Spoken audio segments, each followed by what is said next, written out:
नमस्कार, आपण पाहत आहे लोकराज्य न्यूज 24। पाहुयात महत्त्वाची बातमी। गरजू रुग्णांसाठी धडपडीने काम करणाऱ्या रुग्ण हक्क जनसेवा चॅरिटेबल ट्रस्ट महाराष्ट्र राज्य यांच्या वतीने गरीब गरजू विद्यार्थ्यांसाठी मोफत शालेय साहित्याचे वाटप करण्यात आले।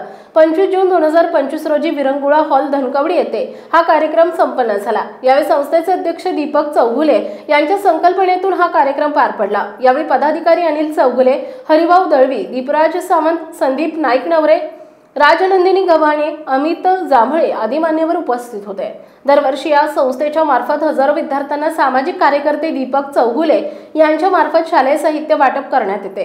रुग्ण हक्क सेवा ट्रस्ट संस्थेच्या मार्फत अनेक गरजू रुग्णांना बिलामध्ये सवलत आणि इतर काही सुविधा देण्यात आल्या आहेत। या शालेय साहित्य वाटप प्रसंगी बोलताना सामाजिक कार्यकर्ते दीपक चौगुले यांनी समाजाची सेवा हीच खरी सेवा असल्याचे मत व्यक्त केले आहे।